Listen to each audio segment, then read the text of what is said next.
Hey guys, Michael and I are mid pre-show here, and Laura's like, you guys should be recording this. So we're just hitting the button and we'll sort of finish our conversation.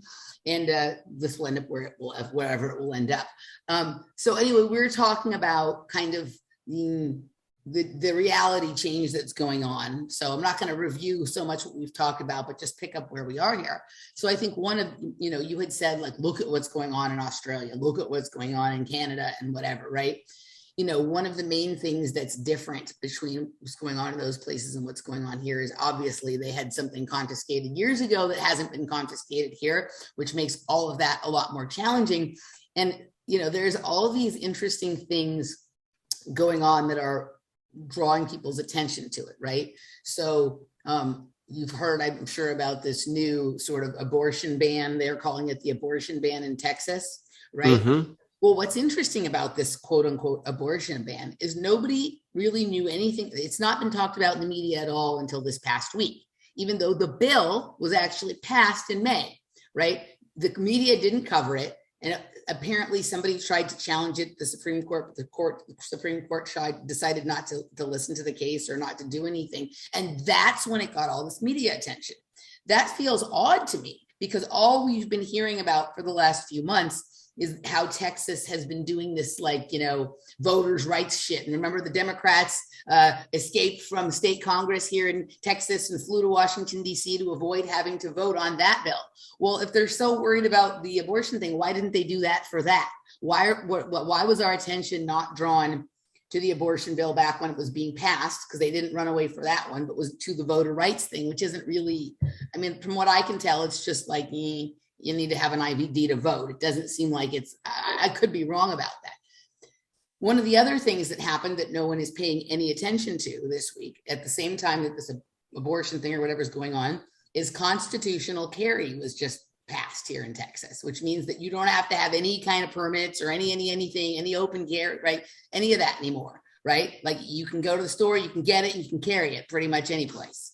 Right. So there's all this stuff going on in the background that people's attention is not being drawn to. Right. There's a very thin line on both sides, very thin line on whichever side of the issues you fall on. There's a very thin line that they want us paying attention to because the propaganda is working in all directions. Right. There's propaganda being fed to people in the alternative media to make them believe things that are totally untrue as well. Right. Or to draw their attention away from something that is happening that could be a good news or a more leveling of the play. It's such a crazy shit show in every direction. But what we were talking about right before was this sort of, return to the 60s or 70s or, 60s, 70s and 80s type of living that may be coming for people who aren't willing to be assimilated. Right. And what that sort of means. So, and that it's hard for people who were born after those times to conceive of that, right? And so when we have people in our lives who were born in the 80s or 90s or whatever, right? How they're dealing with this time looks a lot different. So are you familiar with these bills that I'm talking about, Michael? So excuse me. I'm on the peripheral level, I'm familiar with both of those. Yeah. And the way which, and I saw them kind of going hand in hand is, what my take in looking at this was, this is an attack on Texas, the people of Texas. And so how they attack is, let me give you another line to fight about. Let me give you, you and your neighbor may have been in alignment with all of the stuff with the medicine or with this, but now we're going to let's go bring abortion into this. Right. And then and then at the same time, we're going to let everyone just carry a gun. This is exactly right. Exactly. Right. So it's creating a tinderbox. Whether or not anything happens, I don't know. But that was my take, and I think that you made a really valid point with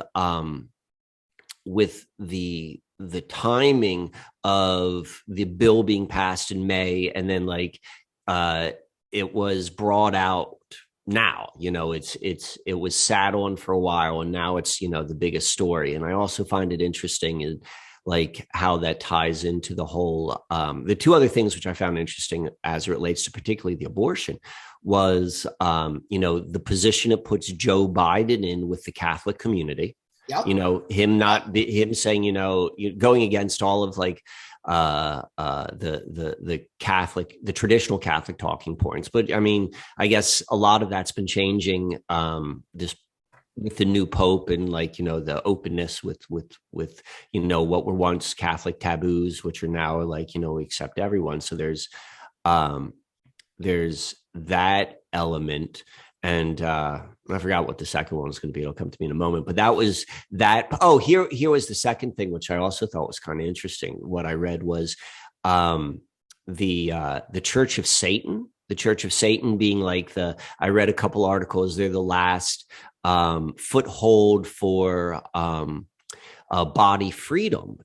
So for the reason why you can choose to have an abortion, and reading about how like, an abortion is a satanic rite. And like how that's kind of working into the narrative as well. So I've been following it, not particularly closely, but I'm definitely aware. Yeah. So, what's interesting is it's kind of like, okay, you could like with all of this lines that you're talking about here in Texas, it's like, okay, let's just let Texas take care of the depopulation program for us, right? Just let them fight with each other and we can just, point our attention elsewhere or whatever. But one of the other things that's interesting, and then we can kind of move on from some of this, your point about the Catholic situation is very interesting.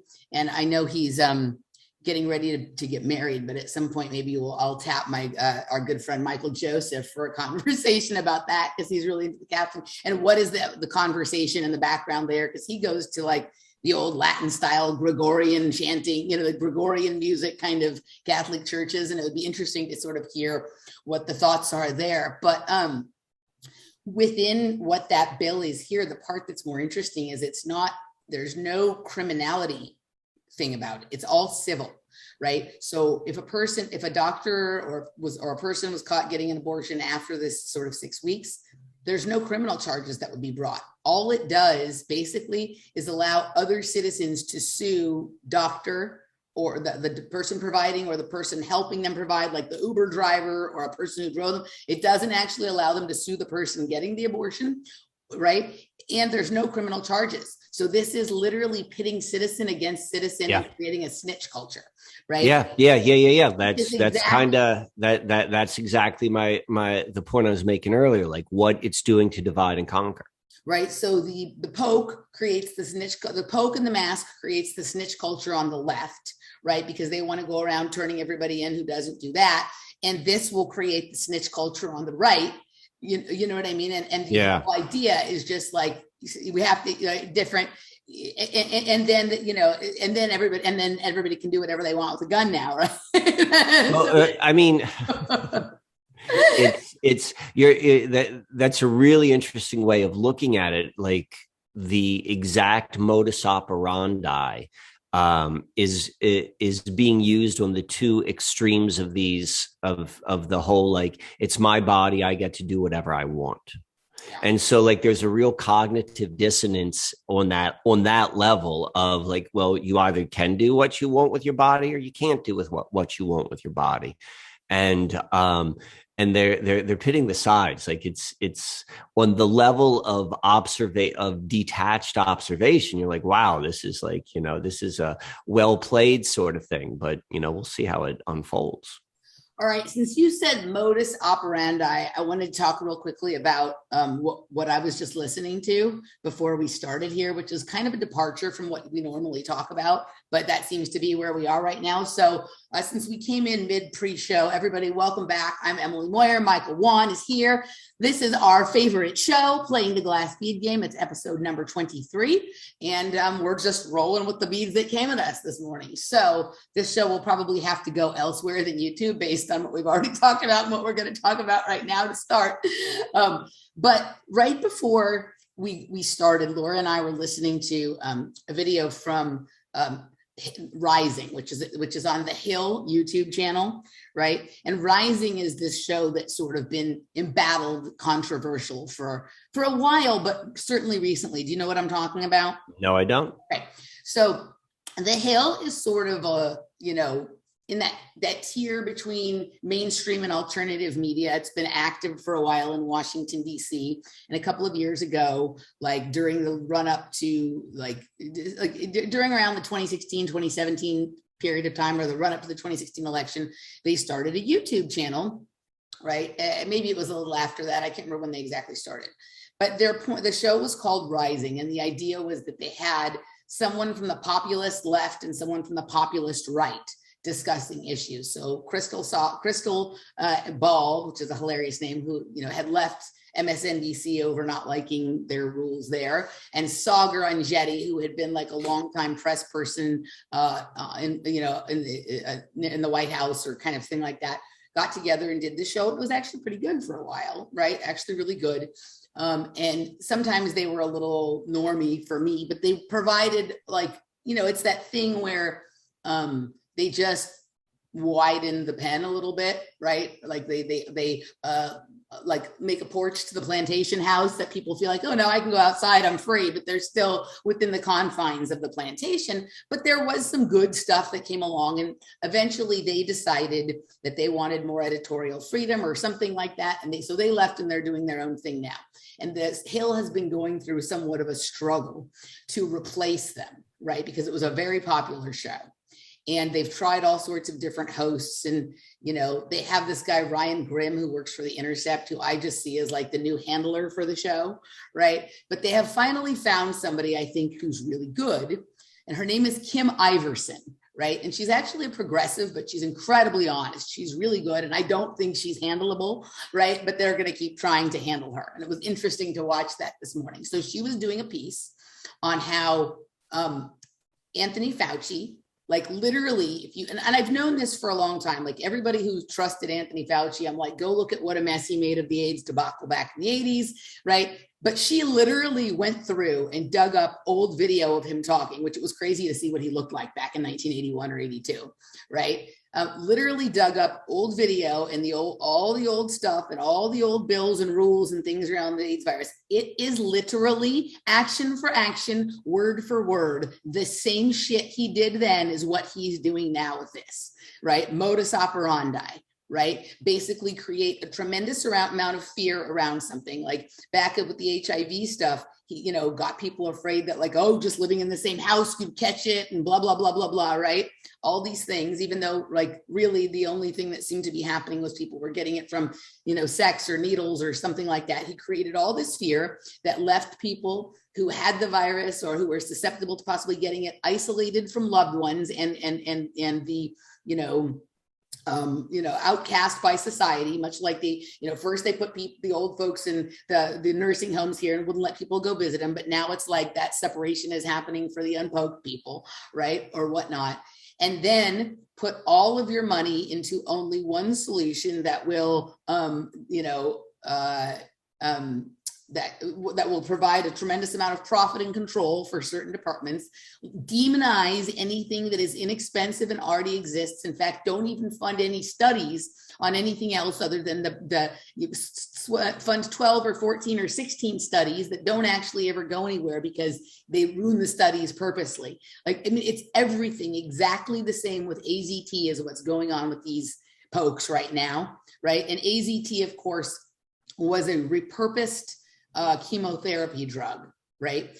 And what we have now, they've been trying to do these mRNA things for a long time and it hasn't worked. And this is the first time they're seemingly getting it across. But we also have, if you do the research on remdesivir, right? It was actually originally, Fauci tried to use that for Ebola and it caused all sorts of organ failure in the people that they tried it on. And so now they've repurposed that as the only medication that or the treatment once you've already gotten COVID to use, right? And it causes all the same problems basically that AZT did, right? Anything, or in the early days of HIV, which I didn't know this, there was like a very cheap common antibiotic that doctors found was helpful, both as prophylactic and whatever. He demonized that as well, right? Which later, after a lot of outcry from people, ended up becoming the solution for a long time until they knew, a lot more about HIV to get us to the place that we sort of are with it right now, where it's kind of like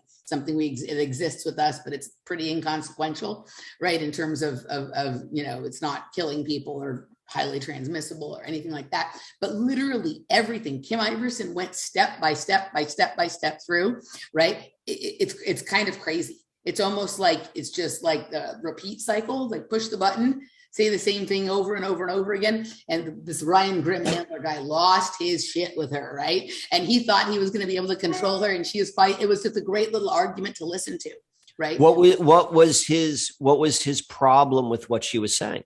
That she was equating unvaccinated people with people who had HIV.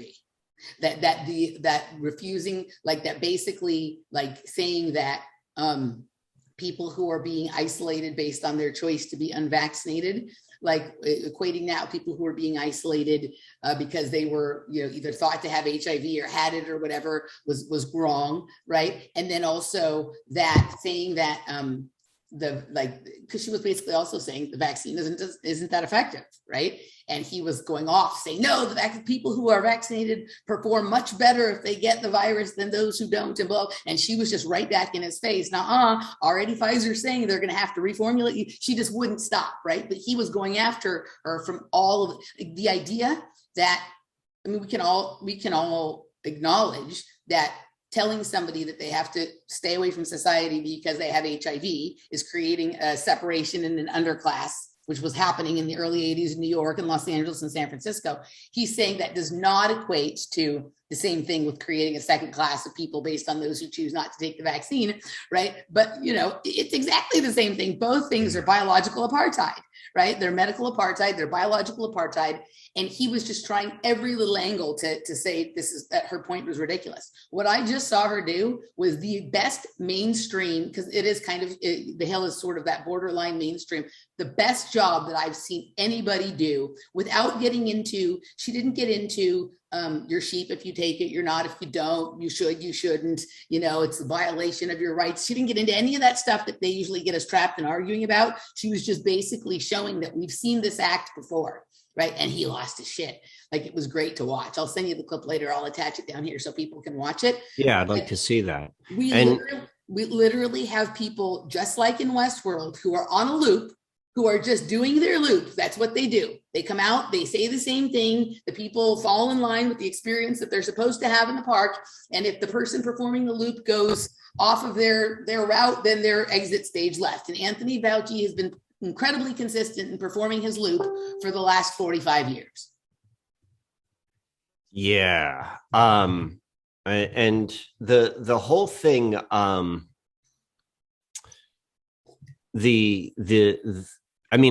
know that, like, as soon as the story of COVID and what it is came out,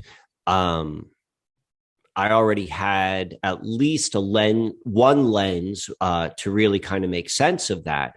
And that was all from the work of John Rappaport on the breaking down of what AIDS is. And like, he's like, it's basically like, looking at people who are already really sick. Either they lived a very sick lifestyle of like drugs and not rest and just kind of like the mostly like the urban gay male club scene of the cities, that's going to have its effect of of amphetamines all night and partying all night and all of that, and that's going to do something to your immune system. And then you have the malnourished folks living in subhuman conditions within Africa, and how they did that and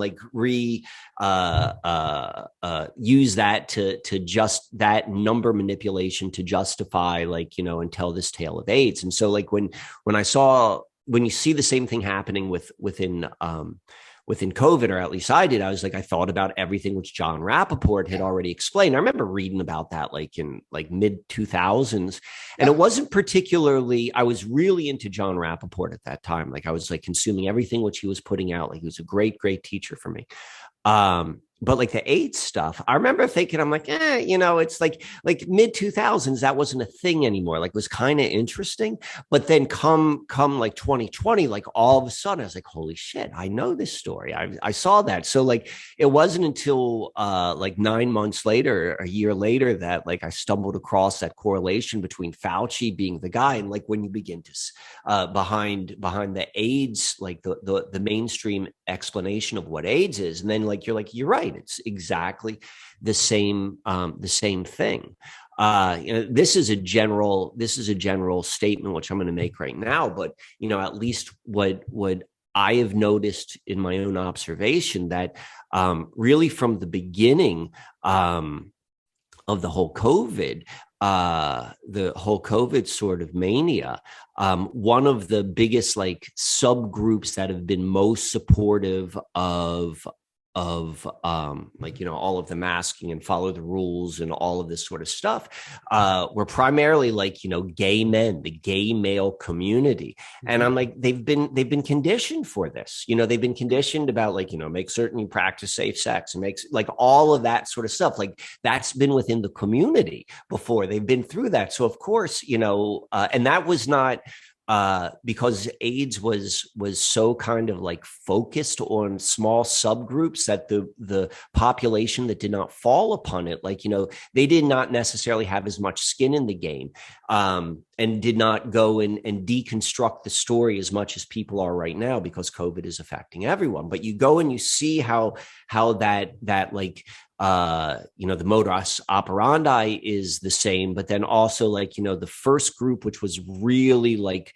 in the crosshairs within the AIDS scamdemic, was, they're the ones who are really propagating, following the rules. And at the same time, like, in the 80s, like, it was still a time where it was a really, really big, like, a cultural taboo to be gay. And so now, it's the opposite. Like, you bring your whole family to Pride Week in Walt Disney World. And so it's like, this is a community which has now been put up on a platform. Like, we need to listen to this community. And I'm not saying like, this has nothing to do with homosexuality. This has to do with like, how they play groups and like how they're positioned. And again, like, if you look at this in terms of like a modus operandi and like a playbook, and, this has worked before, and like, it's easy to see through it once you see where it began. This is actually, if you see what's been going on, so we've had over the last several years, right, this elevation of focus on the gay and trans community, and then also like Black Lives Matter and stuff like that. And those are the two communities that were most affected by HIV. And so now we're also all been, like those two, like the operations came together in this way that like, that is constantly, that's part of the story, is that like, we have to do these things to protect the others in our community and all of like, but think about what's happened here as well.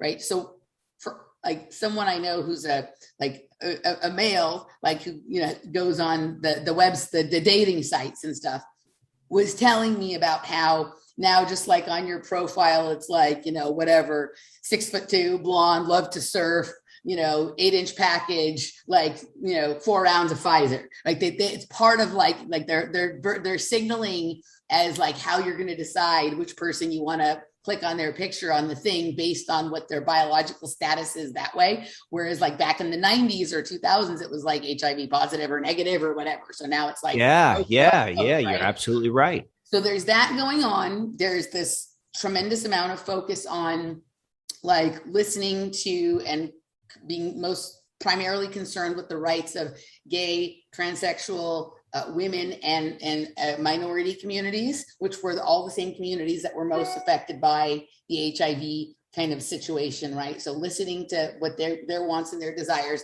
And of course, these communities are being really used as propaganda puppets, right, to enforce something on everyone else. But what's so fascinating is the side of the aisle that was always seen as much more compassionate during the AIDS crisis and whatnot, like was more the people of the left who were like, we shouldn't treat these people like lepers. We should show them compassion. We should hug them. We should support our gay friends. We should do AMFAR benefits. We should do all this kind of stuff. Those are the right. And the people on the right were the ones more considered like, oh, let's keep those people separate from us. They live in an immoral lifestyle. And da, da, da, da. Now you have the people on the left saying, let's make lepers of them. Let's keep ourselves away from them. No compassion should be shown, right? Like there's this crazy reversal and this, group of people. It's a vast group of people with many differences between them being used as the propaganda puppet pendulum, swinging it from one side to the other, right? Is just, it's fascinating to watch, right? But if you look at what was, the reason I kind of started with this was the way this was laid out. And I looked at all that John Rappaport stuff too. And who's the other guy? Len Horowitz did a lot of the stuff.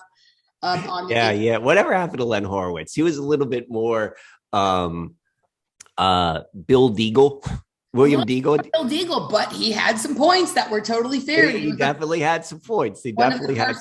Right, people to get there, right? And I know people who work in the health and medicine, world and whatever, who are like, he's a little wacky, but that was the first person I ever heard that from, even before some of the Rappaport stuff and whatever, right? Like for some people, right?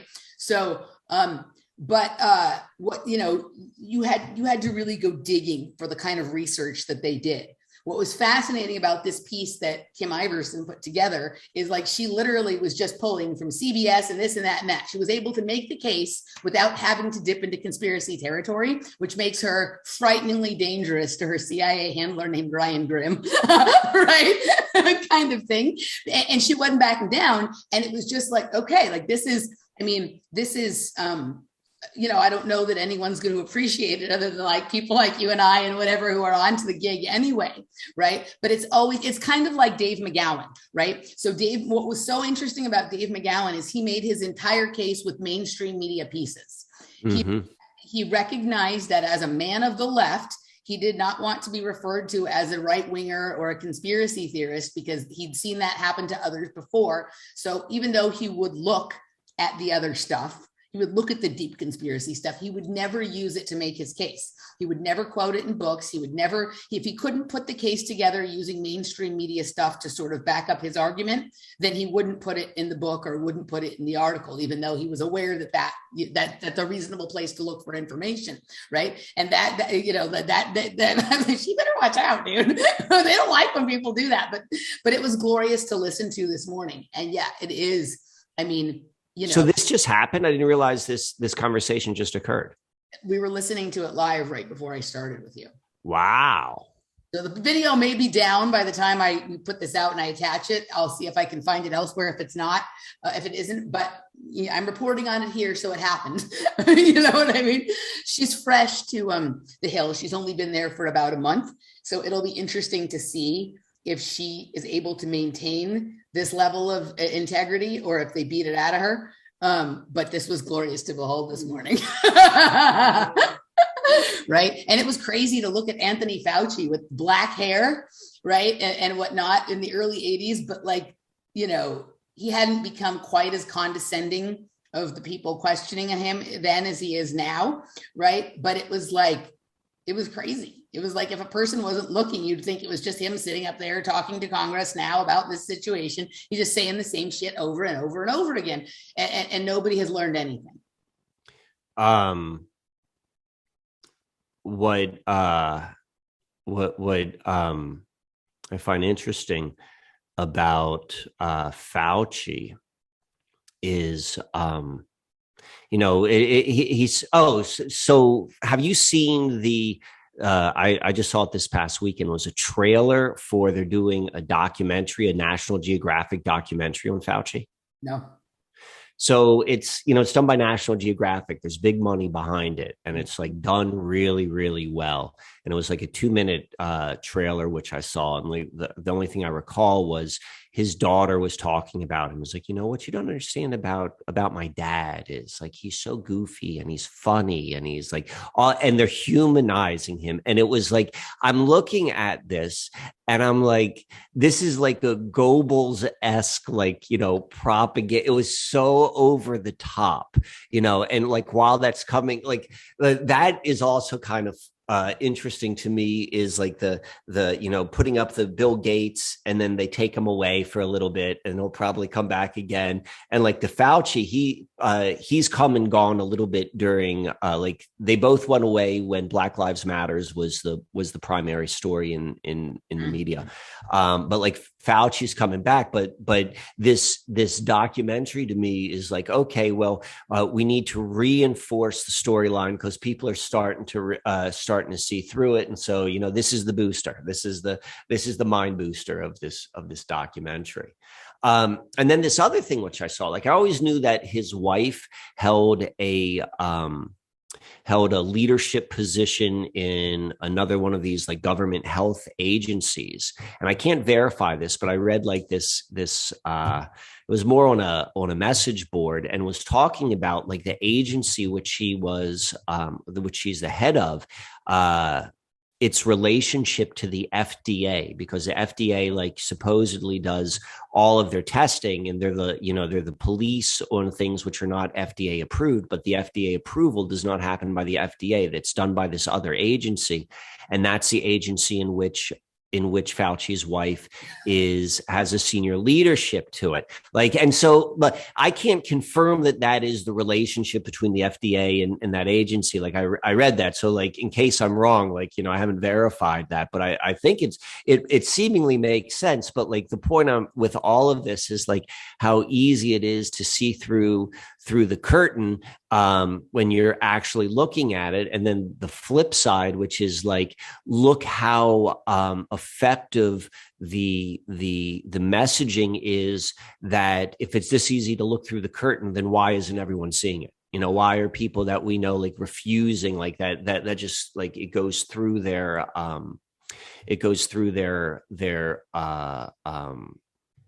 consciousness. They're not even paying attention to it. This holds no weight. This is not real. What's real is what I've already learned from the news. So I don't know why this just struck me, right? So it was making me think of like They Live, right? And the glasses with They Live, right? If the people put the glasses on, they could see that some of the people weren't people, right?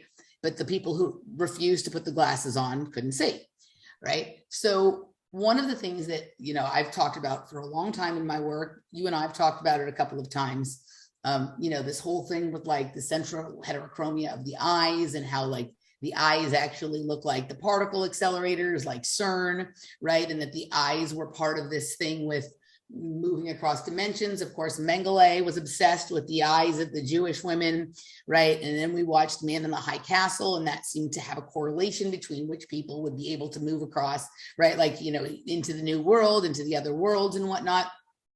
I was talking with a listener the other day, and we got into a conversation about eyes as well, right?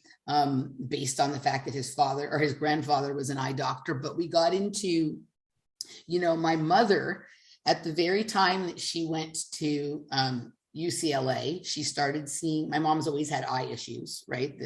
Her whole life she has, but she started seeing an eye doctor that wasn't at UCLA, but was in Westwood, right? At the time she started going to UCLA. So when she was 18 or 19 years old, and she saw him straight up until he retired just a few years ago. And she also, for many, many years, because he was sending her there, was going to SteinEye Institute at UCLA for a lot of her eye issues, right? And this SteinEye Institute, I find it kind of fascinating. Let me just show you. You don't even have to look so much into what they're doing, but just even you can just look at their symbology to understand what we're dealing with here. So this is the Jewel. I went there with my mom a couple of times. It's quite a weird place. It feels like when you go into one of these sort of institutions and some of these shows we watch that deal with technology and mind control. So this is, first of all, just look at this is their insignia, right? Mm-hmm. I mean, it's very psychedelic looking and whatnot. But then once you're there, let me see if I can find, there was one picture inside where I was like, yeah, this feels like every sort of institution in any of these shows that we watch, right? Like Westworld or this and that or the other thing, when they send them to sort of like the Psychiatric Institute or whatnot. But my mom has been going to Stein and the same doctor, right? Who, by the way, the doctor's last name is Berenstein, right? Like, yeah. So that's interesting. I think that was his last name, something like that, right? But anyway, she's been going to the same doctor for her entire life, right? She's had all these unusual eye issues. She's had all these procedures. She's had all these interesting things she's had to do with her eyes.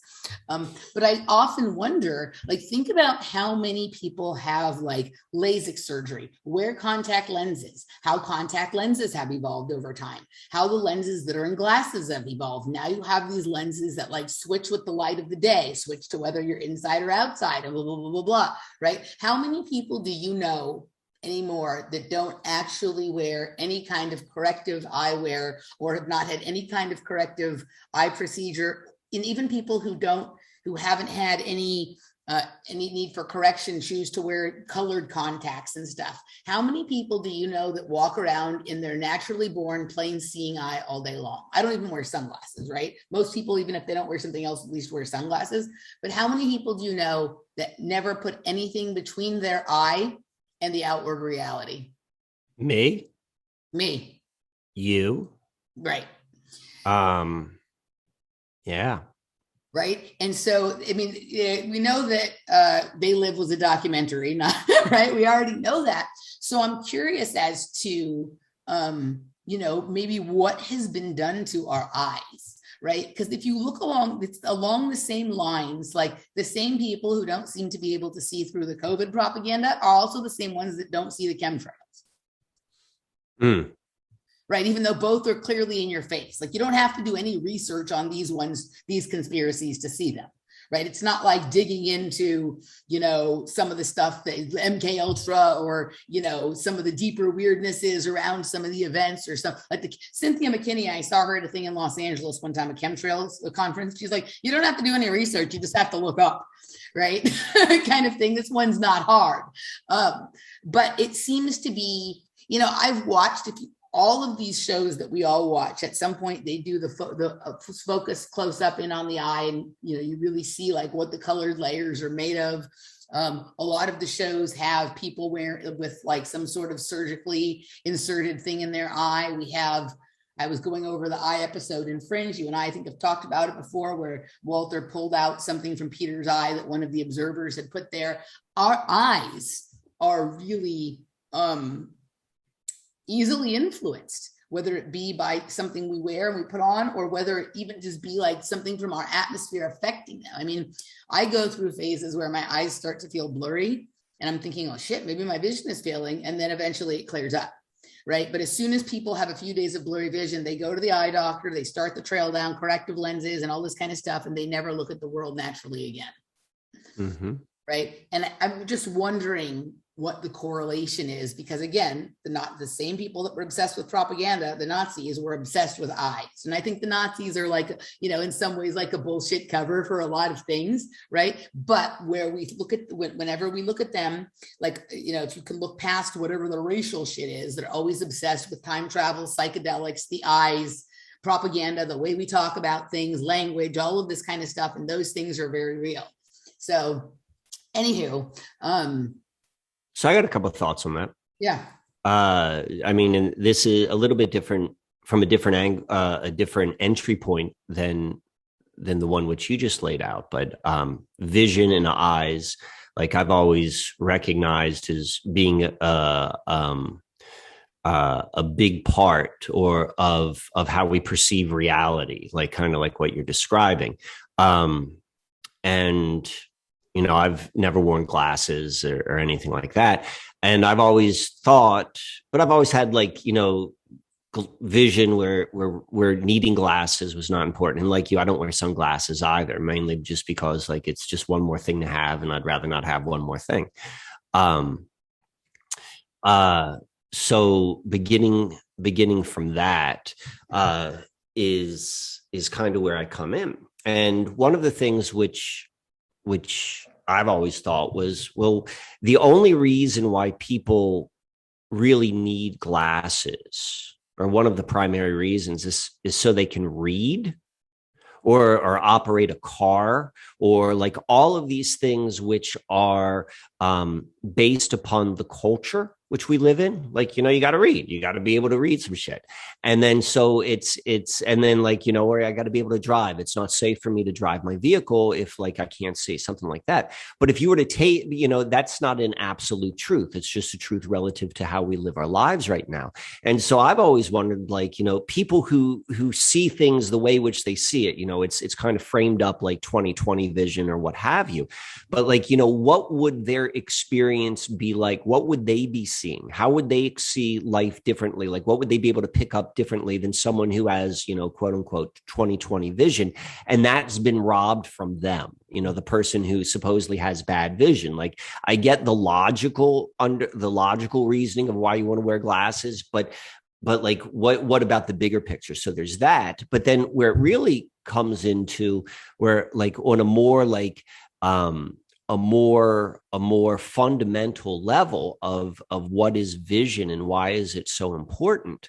If you look at the human body, however the human body became, whether it was designed by friggin' aliens or whether it was whatever, whether it was like it naturally evolved from primates, I don't know that answer. But what I do know is like everything is really, really, really what we would say economical. And what economical means is like you get the most amount of return with the least amount of work. Like things just like naturally make sense. And so an example of economical would be like two organs or two parts of the body which need to work together are going to be naturally close to each other because, it just makes it easier. So then the inverse of that has to be true as well. Two parts of the body that do not, that work together, but are not close to one another. Well, there's probably a third reason. There's a benefit from them not being close. And so using that logic, the part of the physical mechanism of consciousness, the brain, the part of the brain which processes what you see is located at the very back of the brain. What would make the most amount of sense in an economically designed vessel is that the processing of what you see with your eyes would be located right behind your eyes, because that's like the closest to it. But all of these optical nerves, they go all the way through the friggin' brain. And so my sense is like, well, that's probably a reason why, like, there's something that happens when you see things and it affects the entire like mechanism of the brain, whether that's like, the waves of light, I don't know what that is, but I'm like, well, eyes affect a whole lot more than just seeing. And so you're probably, everything what you're saying makes sense to me along the ways which I've always kind of looked at, pardon the pun, seeing.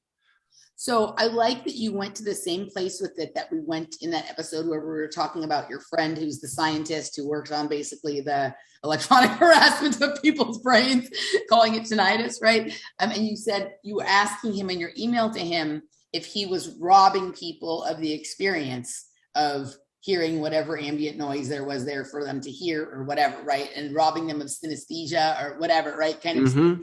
You went to the exact same place with this, right? Are people being robbed of experiencing the reality in the way that their body is set up to receive it, right? Because we don't hear, there's no, like, I love to watch or read articles or things about, I love to hear about these communities that have never been penetrated by the outside world.